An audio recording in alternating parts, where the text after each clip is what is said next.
तुकाराम मुंढे यांनी पदभार स्वीकारताच गुटखा पान मसाला विक्रेत्यांवर कारवाईचा धडाका, 33 जण अटकेत, 28 दुकानं सील. राज्याच्या अन्न व औषध प्रशासन विभागाच्या आयुक्तपदी धडाडीचे सनदी अधिकारी तुकाराम मुंढे यांनी पदभार स्वीकारल्यानंतर संबंधित विभागातील गैरप्रकार आणि अवैध धंद्यांवर कारवाईचा धडाका सुरू झाला आहे.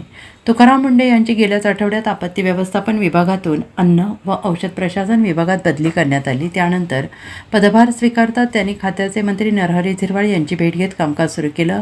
आपल्या कामाची पद्धत पहिल्या दिवसापासून अवलंबात आणत तुकाराम मुंढे यांनी राज्यातील अवैध गुटखा, मेडिकल कंपन्यांसह हॉटेल व्यावसायिकांवर कारवाईचा धडाका लावला.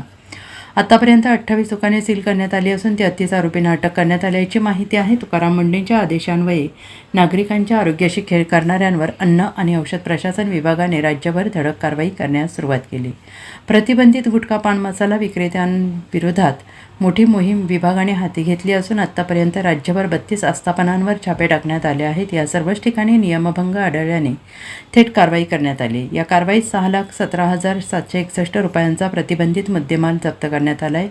विभागाने आतापर्यंत राज्यात 28 आस्थापना सील केल्या असून 33 आरोपींना अटक केली आहे. भारतीय न्याय संहितेच्या विविध कलमांखाली संबंधितांवर गुन्हे देखील दाखल झालेले आहेत. अन्न सुरक्षा मानके कायद्याअंतर्गत कठोर कारवाई करण्यात येत असून नागरिकांच्या आरोग्याशी तडजोड करणाऱ्यांविरोधात प्रशासनाचा दणका बऱ्याच दिवसांनी पाहायला मिळाला. यापुढेही अन्न व औषध प्रशासन विभागाची ही कारवाई सुरूच राहणार असल्याचं म्हटलं जात आहे. Bureau report, SBN Marathi, Mumbai.